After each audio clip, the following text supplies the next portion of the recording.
तो अभी तक हमने क्या कर लिया, पाइथागोरस थ्योरम और पाइथागोरियन ट्रिपलेट्स जो होते हैं इनको अच्छे से हमने पढ़ लिया है। ठीक है, पूरा बढ़िया तरीके से एग्जाम्पल के साथ में समझ लिया है। अब क्या करेंगे, पाइथागोरस थ्योरम का यूज करके जो ट्राइंगल का हाइपोटेन्यूज, बेस और जो हमारा परपेंडिकुलर होता है इनको क्या करने वाले हैं, निकालने वाले हैं और अच्छे तरीके से समझेंगे कि फार्मूले का यूज हमको कैसे करना है। तो सबसे पहला केस हमारा क्या दिया है, हमको क्या पता करना है, हाइपोटेन्यूज पता करना है। क्या क्या दे रखा है, बेस दिया है और परपेंडिकुलर दे दिया है। ठीक है, तो चलिए निकालते हैं। सबसे पहले आपको क्या करना है, पाइथागोरस थ्योरम का जो फार्मूला होता है उसको रखना है। तो फार्मूला क्या होता है हमारा, H square is equal to base square plus perpendicular square. अब आपको बेस और परपेंडिकुलर रख देना है, ये हमारा फार्मूला है। इसी फार्मूले पे क्या करेंगे, हम निकालेंगे। तो हाइपोटेन्यूज के जगह पे हाइपोटेन्यूज रहेगा, बेस के जगह पे हमारा बेस हो जाएगा, फिर उसके बाद परपेंडिकुलर के जगह पे परपेंडिकुलर हो जाएगा। अब इसको सॉल्व करते हैं तो H square is equal to हो जाएगा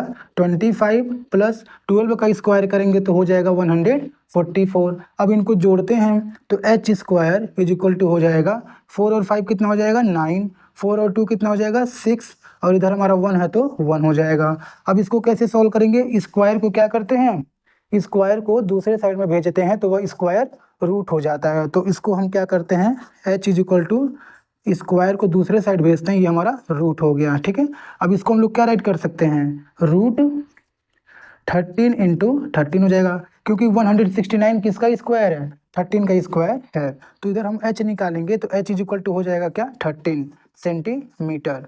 ठीक है, ये हो गया। ये हमारा क्या निकल गया, हाइपोटेन्यूज निकल गया। कौन से फार्मूले से, पाइथागोरस थ्योरम की मदद से निकाल लिए। ठीक है, अब दूसरा केस क्या है, how to find base, base कैसे निकालना है। तो अब उसके लिए दूसरा फार्मूला बिल्कुल नहीं यूज करना है, सेम वही फार्मूला रहेगा। अब ध्यान से देखिए, H square is equal to base square plus perpendicular square, same यही फार्मूला यूज करेंगे और क्या निकालेंगे, बेस निकाल लेंगे। अब आप ध्यान से देखते रहिए कैसे करेंगे। हाइपोटेन्यूज के जगह पे हम क्या राइट कर देंगे, 25 राइट कर देंगे। बेस की जगह पे बेस ही लिखना है, परपेंडिकुलर की जगह पे हम क्या राइट कर देंगे, 24 स्क्वायर राइट कर देंगे। ठीक है, ये हो गया। अब जो है 25 का स्क्वायर करेंगे तो कितना हो जाएगा, ये हो जाएगा हमारा 625, और ये हमारा बेस की जगह पे आपको बेस ही लिखना है। फिर उसके बाद आपको 24 का स्क्वायर करना है, तो 24 का स्क्वायर आपका क्या होता है, आप मल्टीप्लाई कर लीजिए साइड में। अगर नहीं पता है तो आप क्या कर सकते हैं, आप ऐसे मल्टीप्लाई कर सकते हैं, 4 4 जा 16, 4 2 जा 8 और 1 9, 2 4 जा 8 हो गया, 2 2 जा 4 हो जाएगा। ये हमारा हो गया 6, ये हमारा हो गया 7 और ये हमारा हो गया 5, 576 आएगा। तो आप 24 स्क्वायर की जगह पे क्या राइट कर दोगे, 576 हो गया। अब दूसरा स्टेप क्या है, अब आप इसी का यूज कर रहे हो ना, आपको क्या करना है, बेस जो है आप इसको इधर कर दीजिए पूरा। अगर कन्फ्यूजन हो रहा है तो ध्यान से देखिएगा, इस पूरे को इधर भेज देते हैं तो बी स्क्वायर प्लस 576 और इज इक्वल टू ये वाला इधर कर देते हैं। अगर पूरा पूरा अगर हम लोग क्या करते हैं, उसका पोजीशन चेंज करते हैं तो कोई सिंबल चेंजिंग नहीं होगा। अब आप इसको आराम से कर सकते हो, बी स्क्वायर आप इधर ही रहने दो, इज इक्वल टू ये प्लस जो है आप दूसरे साइड भेज दो, तो उधर क्या हो जाएगा, हमारा माइनस हो जाएगा। तो 576 उधर गया तो माइनस में 576 हो जाएगा। अब बी स्क्वायर हमारा क्या आ जाएगा, माइनस करिए।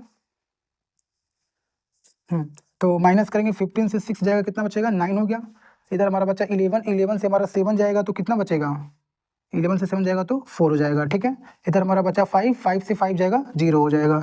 तो बी स्क्वायर हमारा कितना आ गया, 49 आ गया। ठीक है, अब बी निकालना है तो वही स्क्वायर हम दूसरे साइड भेजेंगे, तो क्या हो जाएगा, स्क्वायर रूट हो जाएगा। तो स्क्वायर रूट 49 का मतलब क्या होता है, रूट 7 इंटू 7। अब इसको सॉल्व करेंगे तो बी का वैल्यू क्या निकल जाएगा, 7 सेंटीमीटर निकल जाएगा। ठीक है, ये हमारा निकल गया क्या, बेस निकल गया। अभी देखिए, पहले वाले में हमने हाइपोटेन्यूज निकाल लिया, दूसरे वाले में बेस निकाल लिया। अब तीसरा देखते हैं क्या है, बेस दिया है, हाइपोटेन्यूज दिया है और क्या पता करना है, परपेंडिकुलर पता करना है। तो कुछ नहीं करना है, सेम यही फार्मूला लिखना है, एक ही फार्मूला से आप सब निकाल लोगे। H square is equal to base square plus perpendicular square, आपने फार्मूला राइट कर लिया। अब आपका जो सॉल्यूशन है वह आराम से हो जाएगा, आराम से आप सॉल्व कर लोगे। एच क्या दिया है, 5 दिया है, तो एच की जगह पे 5 राइट कर लीजिए। बेस क्या दिया है, 4 दिया है, तो 4 की जगह पे आप 4 राइट कर लीजिए। परपेंडिकुलर क्या दिया है, कुछ नहीं, तो परपेंडिकुलर की जगह पे क्या राइट करोगे, परपेंडिकुलर स्क्वायर राइट कर लोगे। ठीक है, ये हो गया। अब आप इसको सॉल्व कर लीजिए। 5 का स्क्वायर क्या होता है 25, 4 का स्क्वायर क्या होता है 16, परपेंडिकुलर क्या दिया है परपेंडिकुलर ही है, तो परपेंडिकुलर ही राइट कर देंगे।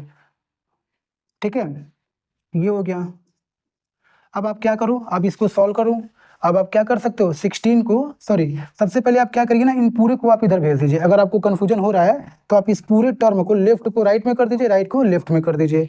जब कंप्लीटली क्या करते हैं लेफ्ट टू राइट करते हैं तो कोई भी सिंबल नहीं चेंज होता है। जैसे कि हम यहाँ पे इस पूरे को इधर कर रहे हैं तो 16 प्लस पी स्क्वायर हो जाएगा और इधर से 25 जाएगा तो ये हमारा 25 हो जाएगा। अब आप आराम से इधर एक टर्म आप दूसरी साइड भेज दीजिए 16 को, तो ये हमारा पी स्क्वायर हो जाएगा और 16 जाएगा तो 25 माइनस 16 हो जाएगा। क्या हो जाएगा 25 माइनस 16 हो जाएगा, तो ये पी स्क्वायर आ गया हमारा। अब 25 से 16 जाएगा तो कितना बचेगा 9, क्या बचेगा 9। ठीक है, ये हो गया। अब आप आराम से कर लीजिए, पी जो है निकालना स्क्वायर दूसरे साइड, तो यहाँ पे हो जाएगा स्क्वायर रूट 9, इसका वैल्यू हो जाएगा रूट 3 इंटू 3।